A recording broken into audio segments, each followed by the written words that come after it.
Bienvenue chez le compteur. Aujourd'hui, on va faire un tour sur le subreddit ProRevenge. La première histoire est postée par BBQ Lunch. C'est arrivé plus tôt dans la journée, et c'était trop parfait pour ne pas le partager avec vous les gars. Je travaille dans la construction en tant que contremaître pour la construction d'une nouvelle maison. L'emplacement est plutôt étrange. La maison se trouve à 75 mètres en haut d'une colline, via un sentier uniquement. Tous nos matériaux doivent être transportés manuellement sur ce sentier. C'est une vraie galère de transporter manuellement, littéralement une maison entière sur cette colline. L'une de nos grâces salvatrices est d'avoir les deux places de parking de la rue en bas de cette colline marquées par des panneaux officiels interdiction de se garer.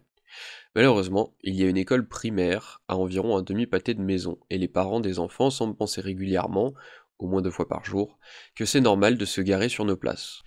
Je me considère comme une personne raisonnable.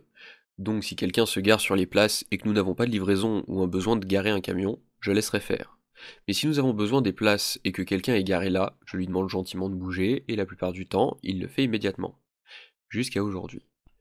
Je reçois un appel téléphonique du camion de livraison de bois qui est en route vers notre emplacement. Il dit qu'il sera là dans 2 ou 3 minutes.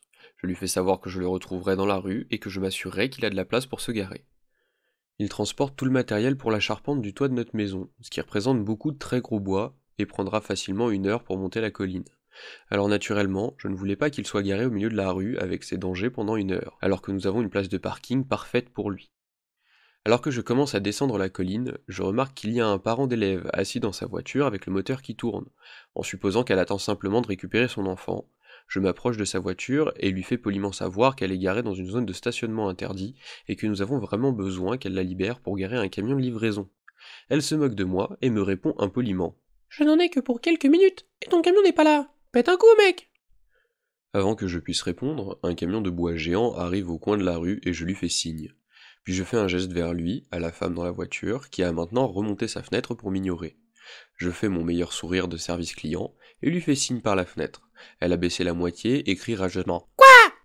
Le camion s'est maintenant arrêté à côté de sa voiture et je lui demande à nouveau poliment, avec un ton plus fort, de déplacer son véhicule, en lui rappelant qu'elle est garée illégalement dans une zone où on peut la faire remorquer. Elle me donne alors cette merveilleuse idée. Elle dit. Vous ne pouvez pas décharger autour de moi? Bon sang, ce n'est pas si difficile! Je lui fais un autre sourire et je m'éloigne, un plan brillant se formant dans ma tête. Je demande au chauffeur du camion de se garer le plus près possible d'elle et de la bloquer avec les toilettes de chantier qui se trouvent à une extrémité de nos emplacements réservés, et la voiture garée juste à côté de nos emplacements à l'autre extrémité. Il sourit, parce qu'il comprend immédiatement ce que j'essaie de faire et bloque comme un expert cette dame et sa voiture dans une petite prison de 2 places de stationnement. Nous détachons le bois, et mes gars commencent à transporter le matériel en haut de la colline. Pendant ce temps, j'appelle la police pour leur faire part de la situation. À ce moment-là, je n'essayais pas de lui attirer des ennuis, je voulais juste qu'il y ait un enregistrement de pourquoi nous bloquions une partie de la rue pour ne pas avoir d'ennuis avec la ville.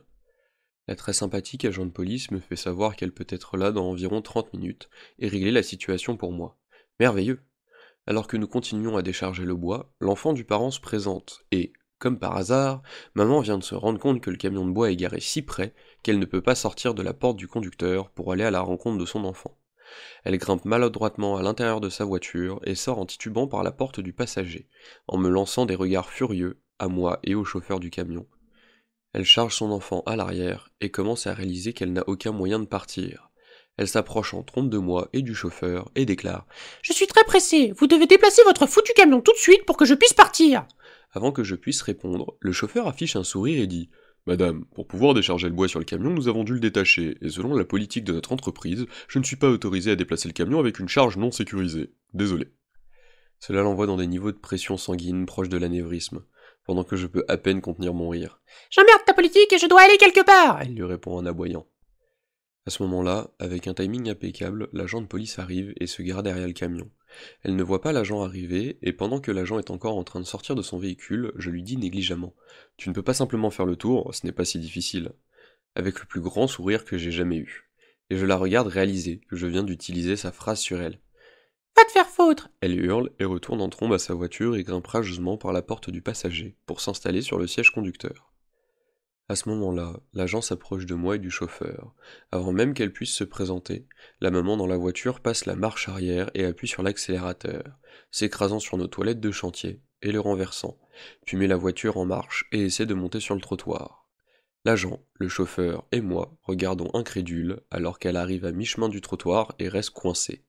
Je peux l'entendre crier des obscénités par-dessus le bruit du moteur du camion depuis l'intérieur de sa voiture. L'agent s'approche rapidement de la porte de la voiture et lui ordonne de sortir. Ce que je préfère dans toute cette histoire, c'est de voir son expression choquée lorsqu'elle réalise qu'elle vient de faire tout ça devant un officier de police. Elle se fait passer les menottes, tandis que l'agent de police appelle une deuxième unité et que la maman est promptement assise sur le trottoir même où elle a essayé de rouler. Elle s'assied sur le trottoir en criant aux maintenant deux agents que nous lui avons dit qu'elle pouvait rester là, et que nous ne lui avons jamais demandé de bouger. L'agent de police répond que c'est elle qui a été appelée au départ lorsqu'elle a refusé de bouger, et qu'elle sait déjà ce qui se passe. Pendant que moi-même et le chauffeur faisons un rapport au deuxième agent, mes gars finissent de déplacer le reste du bois, et le chauffeur termine sa déclaration et part pour retourner au dépôt. À la fin de cette épreuve, elle a été arrêtée et accusée de mise en danger d'enfant. Son enfant était à l'arrière de la voiture pendant tout ce temps, de conduite imprudente, de destruction de biens, les toilettes portatives, et de conduite avec un permis suspendu. En plus de tout cela, sa voiture a été remorquée. L'enfant est rentré chez sa grand-mère, et la mère a passé du bon temps en cellule. Je ne m'attendais pas à ce qu'elle tienne compte de mon conseil de faire le tour, mais je pense que la prochaine fois, elle réfléchira à 2 fois avant de se garer dans une zone de livraison, si jamais elle obtient à nouveau son permis. La deuxième histoire est de The Hofstetter. Une femme a laissé son chien chier sur le sol de l'aéroport, alors j'ai chié sur ses plans. En marchant vers ma porte d'embarquement, à l'axe, j'ai remarqué une femme dont le chien était en train de faire ses besoins. La femme était en train de faire du bruit, dos au chien, donc j'ai supposé qu'elle n'avait pas remarqué. C'est probablement ce qu'a pensé le gentleman qui a essayé d'attirer son attention. Excusez-moi, mademoiselle, a-t-il dit d'un ton poli. La femme l'a regardé fixement. Votre chien, a-t-il poursuivi d'un air penaud, en désignant le chiot en train de faire ses besoins. La femme a roulé les yeux et est retournée à ses occupations tandis que l'homme s'éloignait, apparemment embarrassé. Certaines personnes, A-t-elle hurlé à son compagnon de FaceTime sans la moindre ironie. sont tellement impolies. Lorsque son chien a terminé, la femme a commencé à s'éloigner, laissant tout sur le sol de l'aéroport. Une autre femme a essayé de l'arrêter. Vous n'allez pas nettoyer tout ça a-t-elle demandé, aussi choquée que nous. Ils ont des gens pour ça. A répondu la débile, disparaissant dans la foule, du moins autant que quelqu'un qui crie dans son téléphone peut disparaître dans une foule. Je me suis tenu près du tas et j'ai demandé aux gens de le contourner pendant que quelqu'un d'autre attirait l'attention d'un agent d'entretien. Personne n'a rien dit, nous étions tellement choqués que quelqu'un puisse être aussi horrible. Quand je suis arrivé à ma porte d'embarquement, la femme était là aussi. Super, nous allions toutes deux à Tokyo. Lorsque je voyage à l'étranger, je suis gêné par des Américains qui font des choses 100 fois moins embarrassantes que de laisser des excréments d'animaux sur le sol d'un aéroport. Pour aggraver les choses, son chien aboyait maintenant à tous ceux qui passaient par là. Je n'ai rien contre les gens qui prennent l'avion avec leur chien, je le fais souvent, mais c'est un privilège que je prends au sérieux. Mon chien est bien éduqué et se comporte mieux que la plupart des gens. Il se comporte certainement mieux que cette débile. En parlant de débile, il y a une zone de soulagement pour les animaux à l'intérieur de l'axe. Après la sécurité, à 2 portes de l'endroit où la débile a laissé son chien se soulager. Ce n'était pas grave, elle était le genre de personne à jeter ses déchets à 1 mètre d'une poubelle vide. Pendant que son chien aboyait sur tout le monde, la femme était passée du FaceTime sans écouteurs à l'écoute de musique sans écouteurs. Je n'aime pas lancer le mot sociopathe, mais je ne sais pas comment expliquer autrement à quel point elle était égoïste et terrible. Je parie que sa voiture était quelque part dans un parking longue durée, garée sur 3 places, avec de la peinture sur le pare-choc, du vélo d'enfant qu'elle avait renversé sans laisser de mots. Tous les autres ont essayé de l'ignorer, en s'asseyant aussi loin d'elle qu'ils le pouvaient. Je ne suis pas tout le monde. Je me suis assis juste à côté de l'horrible femme. Allez-vous à Londres pour affaires, j'ai dit. Je vais à Tokyo. A-t-elle répondu d'un ton bourru, agacée que j'interrompe sa musique. Oh, alors vous feriez mieux de vous dépêcher. Ce vol a été déplacé à la porte 53C. Ici, c'est le vol pour Londres. Je me suis dit que je pouvais lui donner un petit moment de panique pour lui rendre la monnaie de sa pièce. Je n'avais pas prévu ce qui allait se passer ensuite. Elle a pris ses sacs et son chien dans une colère noire, et a quitté la porte d'embarquement sans même vérifier. Elle était tellement égocentrique qu'elle n'a pas remarqué que le moniteur de notre porte d'embarquement indiquait toujours Tokyo, et que presque tout le monde à la porte était japonais. D'après ses actions, elle m'a cru quand j'ai dit que le vol avait été déplacé, donc c'est aussi une impolie pour ne pas m'avoir remercié. Certaines personnes, ai-je pensé, en la regardant quitter la zone d'embarquement sans l'arrêter, sont tellement impolies. Le vol pour Tokyo était à la porte 69A, donc les portes 53 étaient de l'autre côté du terminal suivant. Et je me suis senti coupable en sachant qu'elle a probablement réprimandé un pauvre employé qui a dû lui expliquer qu'il n'y avait pas de porte 53C.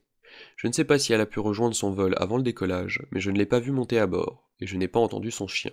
Je n'avais pas l'intention de lui faire rater son vol, mais ce serait une bonne punition pour avoir été aussi impoli envers tout le monde, et avoir obligé un étranger mal payé à nettoyer des excréments sur le sol.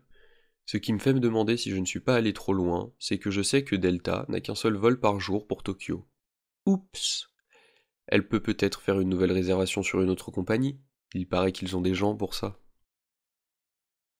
Voici la troisième histoire. Nous vivons dans un petit quartier privé. Les voisins sont plus ou moins apparentés à nous, parents éloignés.